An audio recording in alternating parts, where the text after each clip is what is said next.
Action. আসসালামু আলাইকুম, আবারও চলে আসলাম ঈদের পরে ধামাকা অফার নিয়ে আপনাদের মাঝে। আমি ইজি চার্জ টেকনোলজি থেকে ফিরোজ।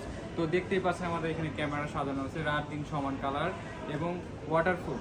দেখতেই পাচ্ছেন একদম 4টা প্যাকেজ নিয়ে আছে, একদম সর্বনিম্ন ভাই, যেটাকে না বললেই না, মানে পানির দামে ফলের রস যাকে বলে ভাই। দেখতেই পাচ্ছেন আমাদের এখানে ক্যামেরাগুলো একদম রাত দিন কালার সহকারে দেখতেই পাচ্ছেন, সম্পূর্ণ একদম ব্র্যান্ডের ভাই, হিকভিশন ব্র্যান্ডের পেয়ে যাচ্ছেন। 4টি ক্যামেরা এবং 500 জিবি হার্ড ডিস্ক এবং ওয়াটারপ্রুফ ভাই, ওয়াটারপ্রুফ অ্যাডাপ্টার। নর্মালটা দিই নেই ভাই, একদম ওয়াটারপ্রুফ অ্যাডাপ্টার দিচ্ছি, সম্পূর্ণ ওয়াটারপ্রুফ। পানিতে ভিজলেও সমস্যা নাই, মানে পানিতে চুবাইলেও কোনো সমস্যা নেই, ওয়াটারপ্রুফ। ভিডিও বিলুন দিচ্ছি একদম হাই কোয়ালিটির। দেখতেই পাচ্ছেন এই 4টা ফুল প্যাকেজ এবং তার সহকারে দেখতেই পাচ্ছেন আমরা ফুল প্যাকেজ দিচ্ছি মাত্র 9700 টাকায়। 9700 টাকা যারা অফারটি নিতে চাচ্ছেন চলে আসতে পারেন আমাদের ইজি চার্জ টেকনোলজিতে। তো ইজি চার্জ টেকনোলজি আসার ঠিকানা সেনা শপিং কমপ্লেক্স E125 নম্বর দোকানে চলে আসবেন। আসসালামু আলাইকুম।